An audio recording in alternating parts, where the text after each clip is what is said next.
according to Johns Hopkins University, there are now over 3 million confirmed coronavirus cases globally, and the virus has killed more than 208,000 people. More than 5,400,000 people have recovered. All of those numbers are obviously misleading because these are just people who actually have been tested. There's lots of people who are walking around that have not been tested. For example, New York State estimates that 21% of the people in New York City alone have already had coronavirus and recovered from it. So, but in the United States, there have been at least 50,000 people who have been tested and died from the coronavirus. And that number is also very low because all of the people who have been dying at home and all of the people who before coronavirus even had a test were dying, nobody knows for sure whether they died or not. So I believe that number is much higher than that 50,000 people. Now, even as the numbers, though, are now stabilizing, there are still some hard-hit cities, including New Orleans, Seattle, and some other places that have some sustained growth. You know, we're hearing that it's getting better, but certain areas are still not out of the woods yet. That also includes Los Angeles and Chicago. There were more than 1,000 new cases in the recent several days in both Chicago and Los Angeles. In Massachusetts, case numbers surpassed 54,000 corona cases on Sunday, up from 38,000 a week ago.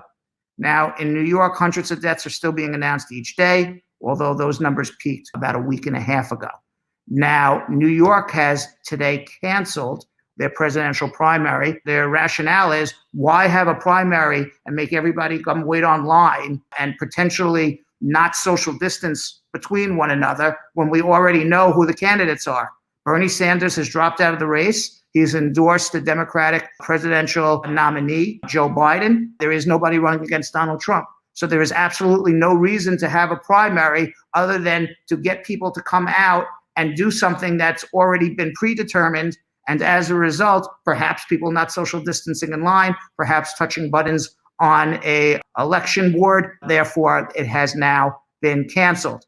Well, Bernie Sanders wasn't too happy about that. I can't blame him because he could have picked up some potential supporters here in New York, because the more supporters he gets here in New York and in other states, he becomes more powerful at the Democratic National Convention because he can have some of his policies written into the Democratic National Convention policies. But with less candidates supporting him, he would have less power to change the policies of the Democratic Party as they come out of the Democratic nomination. So Bernie Sanders feels a little gypped. I can't blame the guy. But New York said that it would be unnecessary and frivolous because the idea behind having a primary is to pick who's going to be the presidential nominee, and they've already decided.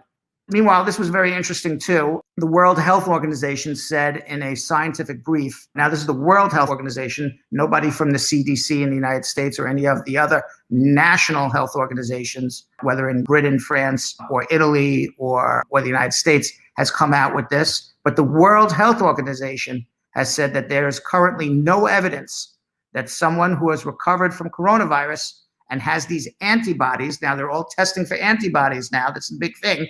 Everyone's running around, can I get an antibody test? Because if I could get an antibody test, and now I know I've had the coronavirus, now I know I can go out and do my thing because I've already had it, I'm immune. Well, not so fast, says the World Health Organization. They said that just because you have the antibodies doesn't necessarily mean you're not immune to getting coronavirus again. Now, officials in several countries, including the United States, have raised the prospect of giving even a documentation referred to as an immunity passport, literally walking around with a paper saying, aha, I have had the coronavirus. And therefore, people shouldn't be scared to be near you because you've had it. Well, even Chile last week said it was going to issue immunity cards. They effectively act as passports, allowing travelers to clear security at airports with a document that shows they've recovered from the virus. But now the WHO says, well, who cares if they recovered from the virus? Because it doesn't mean they won't get it again. And if they get it again, it doesn't mean that they don't have it at this very moment. And we've already seen anecdotal evidence out of South Korea and China that people have gotten it a second time who have already recovered from it. Now, authorities and researchers in other countries, such as France and the United States, they have expressed interest in having these immunity passports as well. But what's the point of having it if, in fact, the WHO is correct that we can't guarantee that somebody who has recovered from the coronavirus is not immune from getting it again and is not immune from carrying it and giving it to other people. This is a big issue that scientists and the World Health Organization and the CDC, they all got to figure it out. Meanwhile, Dr. Deborah Birx, she's the White House Coronavirus Task Force Coordinator, she said yesterday that while the coronavirus trends give her great hope for slow reopenings over the next few months, many of the social distancing measures that have upended American life are going to be continuing. Birx said on NBC News Meet the Press that the U.S. needs a breakthrough on coronavirus testing. We just simply don't have enough tests. Until we have enough tests, we don't know who has it, who doesn't have it. Because if you can test people and get fast results back to people and they can discover that they have coronavirus, they should presumably socially separate from others and not pass it on to other people. That's the idea. Now, apparently, they believe, both Birx and Fauci believe, that by the end of May, the United States will be up to speed, certainly at least in the United States, in testing capabilities. But we are not there yet. Regardless, some states or several states are already saying, screw it, we're reopening anyway, despite the fact that Dr. Fauci and Dr. Birx says, I don't think we're ready yet. Colorado, Minnesota, Montana, they all plan to ease social distancing and stay-at-home restrictions. Iowa is going to allow elective surgeries to resume, and farmers markets are going to start reopening on Monday in Iowa. Tennessee Governor Bill Lee said restaurants can have customers at 50%. Now, such reopenings go against a University of Washington model, which suggests that no state should open their economies before May 1st. Hawaii Governor David Ige said Saturday that his state's going to reopen the beaches to visitors. Texas allowed retail stores to start making curbside sales on Friday. Michigan is allowing landscapers, plant nurseries, and bike repair shops to reopen. And Alaska is allowing salons and restaurants to open, although they can't have more than 25% capacity. Georgia is even allowing some businesses to reopen with certain guidelines Friday, including places where clients have very close proximity, barbershops, hair salons, tattoo parlors, gyms, and bowling alleys. It came to the point where the mayor of Atlanta telling the people in Atlanta to stay home, and the governor of Georgia is saying to everybody, go out. So, I mean, we're getting all this conflicting information. There is nobody in charge. That is the biggest problem we have here in the United States. Every day, the facts change, the science changes, the politicians change, and we get conflicting signals from everybody. We do not have a coordinated policy. Now, in Florida, which has more than 31,000 cases and where a stay-at-home order is set to expire Thursday, Governor Ron DeSantis is not ready yet to announce a reopening date. In New York, the hardest hit U.S. city, Mayor Bill de Blasio announced the formation of a fair recovery task force, which will deliver a preliminary roadmap by June 1st for the city's recovery from the economic effects of the pandemic. So we have mayors, governors, everybody's doing their own thing, yet people can go from state to state and city to city. And that's going to be a problem, because if you're in one city and you can't go to a restaurant, you can't get your hair cut, don't tell me you're not going to go to another city and get your hair cut. At some point, everyone's got to get their hair cut. And then all of a sudden, there's going to be lots and lots of people going to other states and other cities, especially people who live near borders. And you're not telling me that that virus is not going to go with them, that it doesn't go across a border? That's why we don't have a coordinated federal government coordinating this. This is our biggest problem that I see at this very moment in the United States. Now, Governor Andrew Cuomo said the earliest New York State is going to begin its first phase of reopening is May 15th, and only regions that have seen a 14-day decline in hospitalizations. So my expectation is that us people here in New York City won't get out of our apartments till earliest June 1st. The May 15th opening for New York will probably be upstate.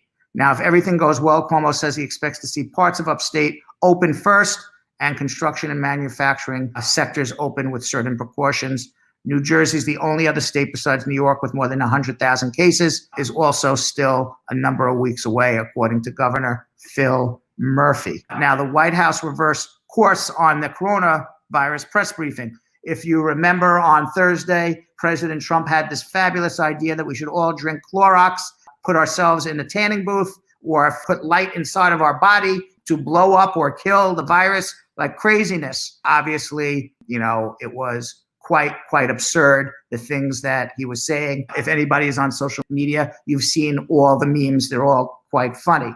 Now, White House Press Secretary Kayleigh McEnany tweeted today that Donald Trump is, in fact, going to hold a press conference for coronavirus after he said that the lame news, he's never going to do it again because of lame news. He's never coming out again. Well, that lasted a full 18 hours because he can't stand not being in the spotlight. Last week, it was reported that he wanted to limit his briefings, not him, President Trump, but all of his staff, because he's sticking his foot in his mouth and he's saying stupid crap. So, in fact, on Saturday, around the time Trump usually holds his briefings, he instead tweeted, "What is the purpose of having a White House conference when the lamestream media asks nothing but hostile questions?" It's not hostile questions when you're telling people to drink Clorox to kill coronavirus. And he says, well, I was only kidding. I was being sarcastic. Well, even if you were only kidding and you were only being sarcastic, it's never the time to do it in such a serious situation that people are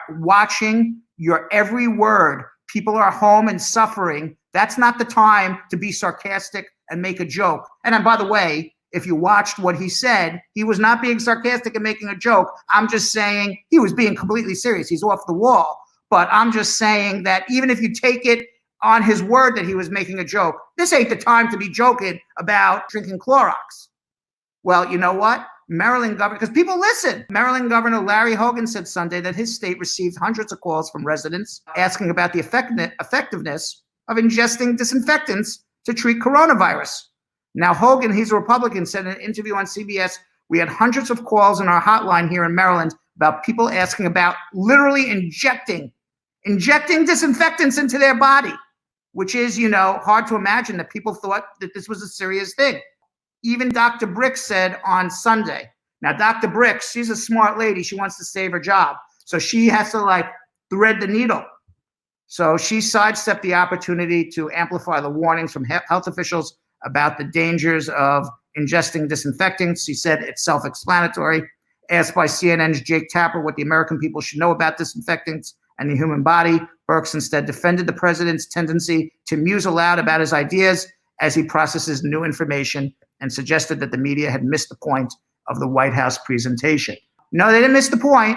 Yes, there was a scientific study that said if you put Clorox on a surface like plastic or wood, yes, it will kill it. If you Lysol, yes, it will kill the virus that's sitting on the counter. But there was no point in Donald Trump saying, I wonder if we should spray Lysol in our mouth, inject it in our body, put light through our body. What kind of stupidity is this from the president of the United States? Just pure it was embarrassing. I was talking to a friend in Europe. I said, I'm embarrassed to be an American when I see something as stupid as this. Meanwhile, the Daily News reported that an unusually high number of New Yorkers contacted city health officials over fears that they had ingested bleach or other household cleaners in the 18 hours that followed Trump's bogus claim that injecting such products could cure coronavirus. The Poison Control Center, a sub-agency of the city's health department, managed a total of 30 cases of possible exposure to disinfectants from 9 p.m. Thursday to 3 p.m. the following day. Meanwhile, you may have seen in the news this guy, Stephen Miller. He's Lurch from the Addams family. He is the White House, that's right, he is Lurch. He is the White House advisor who gives Donald Trump all his advice on immigration. And he told supporters in an off-the-record call that was secretly audio taped and leaked to the press that the most important thing, I'm quoting Miller now, that the most important thing is to turn off the faucet of new immigration labor and that the temporary ban would limit chains of follow-on migration. He said that this 60-day order is going to be followed up by more and more orders of stricter and stricter immigration policies as it pertains to getting green cards and as it pertains to temporary workers entering the United States of America. Now, I don't know what plans this man has. I don't know how serious he is, but ultimately, regardless, he is not elected by anybody, Stephen Miller. And we have in the United States of America 3 branches of government that are equal: a president, a Congress, and a court. And the president cannot, he's only 1/3. He cannot unilaterally change all of the laws indefinitely forever. I can guarantee you that. I can promise you that. Why? Because I'm a lawyer. I understand the Constitution. So unless we become a dictatorship, he can't do it. So the most he can do is make an executive order that may limit or restrict immigration further. There will be lawsuits. There will be a Congress that goes after him, and there will be lawsuits with injunctions. And by the way, if anybody forgot, we are now almost in May, June, July, August, September, October. You know what the first week in November is? Election day. Right now, I can't believe anybody is going to vote for Donald Trump after we have 20% unemployment. How is that making America great again? One out of five people are unemployed, and he made America great again. He made America great again by telling people to ingest Clorox and Lysol and inject it in their body because we weren't prepared for this pandemic outbreak. That was making America great again. So my belief is that Americans, they're not going to forget they're out of a job come November. They're not going to forget that this was complete absurd bungling by the president and his people of not getting this pandemic under control quicker. He could have. He allowed it to go through mid-March. I wouldn't ultimately worry what Steve Miller says, but what I would worry about is if I need to start an immigration process, start it. Because people who don't start don't get.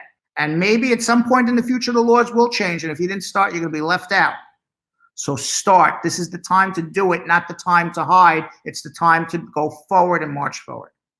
Meanwhile, Illinois' man sued Donald Trump for denying stimulus checks to Americans who are married to immigrants. So if you're an American citizen and you're married and your spouse does not have a social security number and you filed a tax return with your spouse's ITIN number and your social security number, the government did not send you a stimulus check. So the government has now been sued. Plaintiff named in the class action is John Doe. He's one of 1.2 million Americans. Think about this. 1.2 million Americans who filed a tax return jointly with their spouse, but only one of them had a social security number. That means there's 1.2 million people who are married to 1.2 million Americans who are married to immigrants who are not legal in America. Minimally, because they filed a joint tax return. I'm sure the number is much greater than that. Now, Doe, whoever this Doe is, and his spouse filed their tax returns jointly, and they have 2 children. They were denied the stimulus check. So the suit was filed Friday in the U.S. District Court for the Northern District of Illinois, also names Senator Mitch McConnell and Treasury Secretary Steve Mnuchin as defendants. They will win, but they're not going to win in time, because by the time this is over,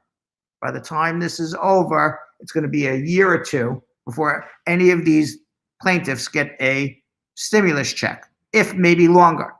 And you know what also will be the sad, unfortunate thing?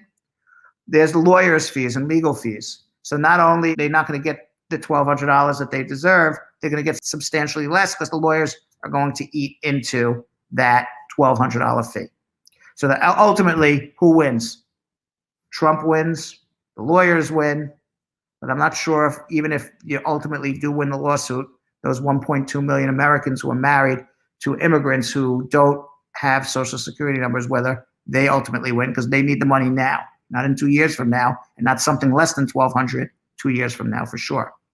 Another sad immigration news, because it's all sad these days with immigration. Staff at Otay Mesa Detention Center in California turned down about 1,000 protective masks collected by advocacy groups and a San Diego Assemblywoman, Lorena Gonzalez. Core Civic, the private prison company that operates Otay Mesa, declined to accept the masks despite worsening conditions at the center. Terrible, terrible thing.